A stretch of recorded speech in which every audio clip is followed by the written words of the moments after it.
En mi caso particular, estuve recientemente en Lombardía, en la ciudad de Crema, en Italia.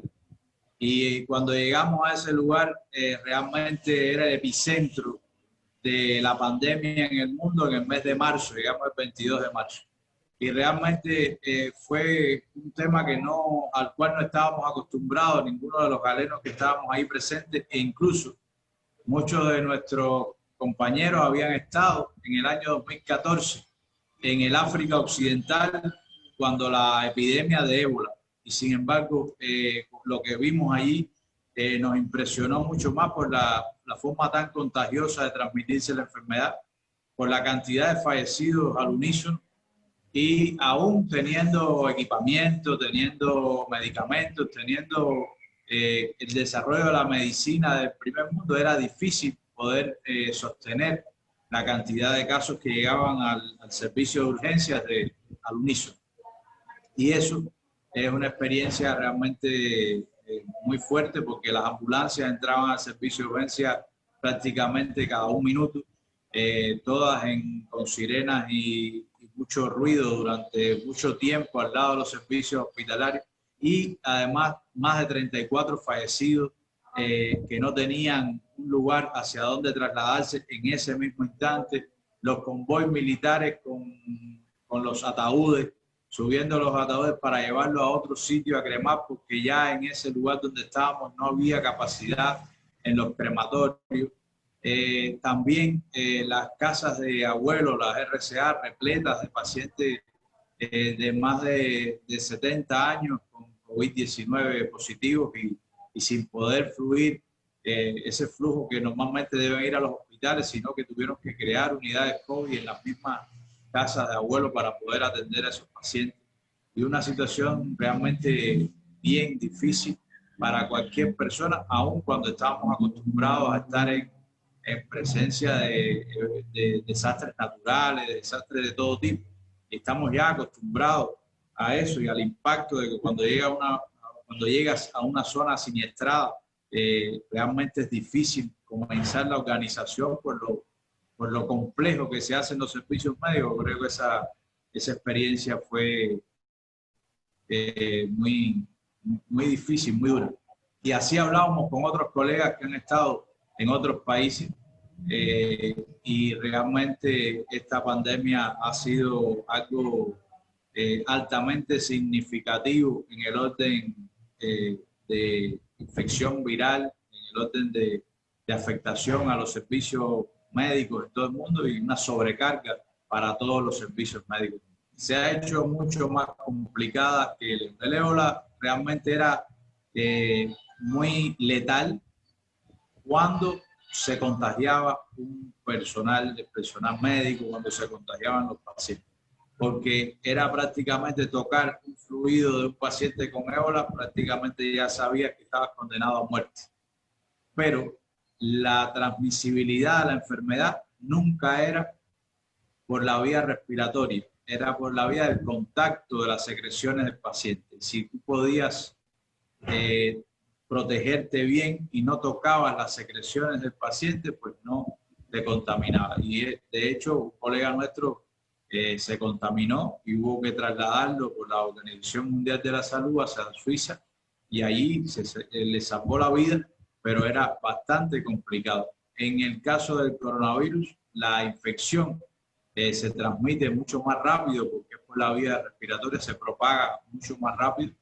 Y ahora estas nuevas cepas que están apareciendo, que están encontrándose ahora, los científicos a veces nos demoramos un poco en encontrar lo que ya hace semanas o meses viene circulando, porque no es hasta que se analiza, hasta que se logra encontrar, pero yo estoy seguro y convencido de que esta nueva cepa que indistintamente se ha presentado en varios países, ha circulado antes de que se haya podido detectar. En Cuba se ha planteado un sistema para combatir y enfrentar la COVID.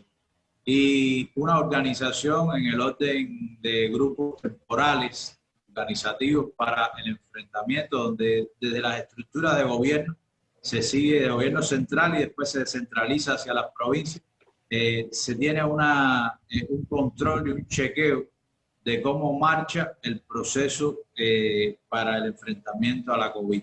Creamos una estructura apoyada en la atención primaria de salud, donde se detectan precozmente los casos en la comunidad, y después que los casos son detectados, entonces se llevan a centros de aislamiento. Los centros de aislamiento son para casos positivos, para casos sospechosos y para contactos de los positivos y de los sospechosos, indistintamente. Hay centros de aislamiento para cada categoría de ellos.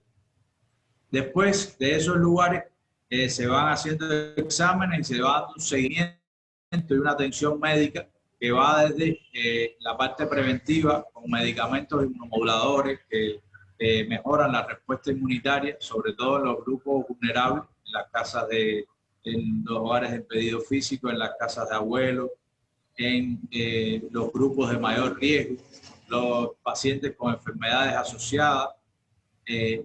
A todos estos se les aplica tratamientos preventivos con medicamentos propios cubanos que han sido introducidos a través de la ciencia y la tecnología cubana.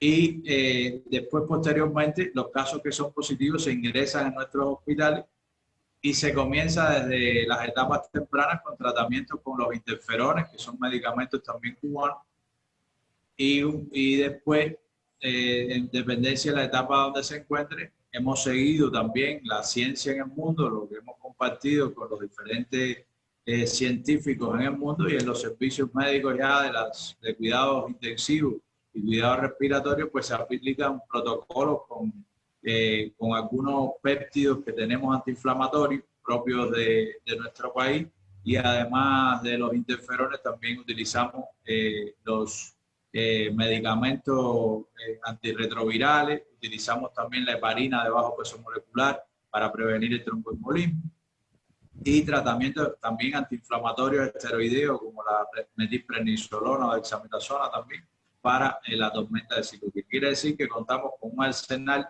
propio de nuestro país, elaborado por el desarrollo biotecnológico, y además por otros medicamentos que se utilizan a nivel internacional. Correcto. Nosotros tenemos la biomodulina T, que es un medicamento cubano.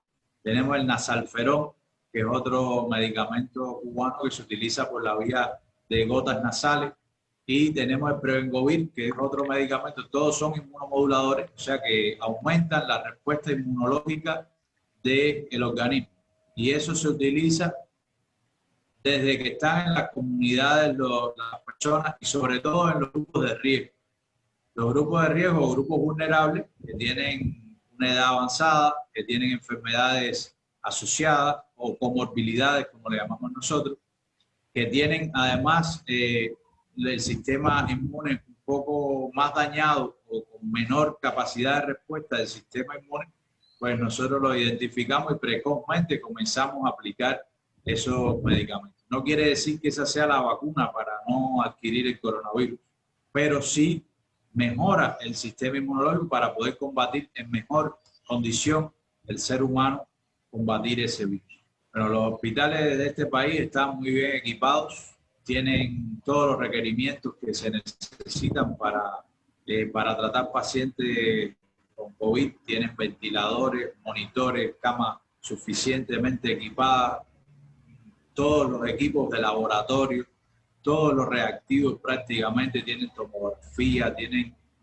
rayos X portátiles, tienen oxígeno para alto flujo en todas las unidades que se han creado para COVID.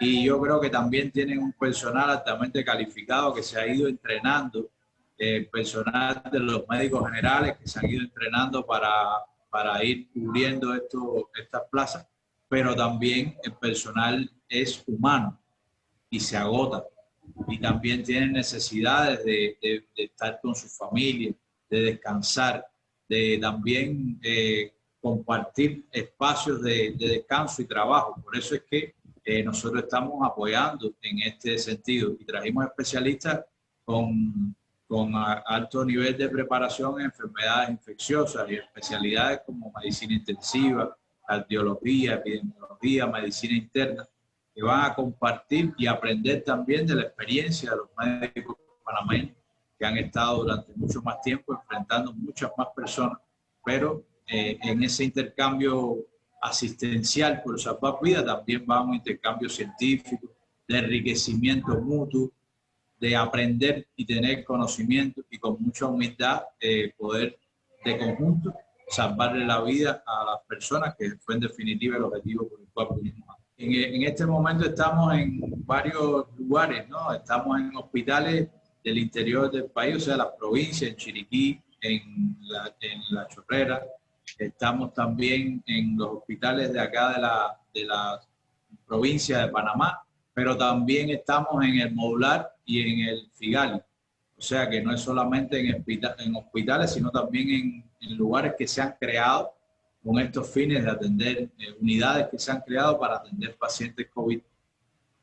En San Miguel de Arcángel, en Santo Tomás, en el complejo del Seguro Social, en el Arnulfo Arias. También tenemos personal nuestro en eso. Yo creo que se ha comportado de una forma altamente agresiva en cuanto a al contagio. Yo creo que la cepa que está circulando en Panamá, de que haya habido durante los días de Navidad, las fiestas de fin de año, que se celebran por un tema cultural en toda Latinoamérica y que hace que la familia esté más unida y que sea alguna actividad festiva y que las personas se acerquen un poco más, y eso contribuye a que el virus se disipe y haya mayor contagio. También yo creo que la cepa que está circulando es una cepa un poco más agresiva, un poco más compleja que la que estaba circulando anteriormente. Aunque los rebrotes están descritos en todas las partes del mundo, y no es solamente acá en Centroamérica, en el Caribe, en Europa ha habido 3 importantes rebrotes que coinciden con las aperturas de las cuarentenas. O sea que epidemiológicamente hay que tener en cuenta eso. Coincide con la reapertura y después con estos mismos tipos de actividad comercial donde hay mucha incidencia de personas en los lugares, y esto aumenta, por supuesto, el contagio.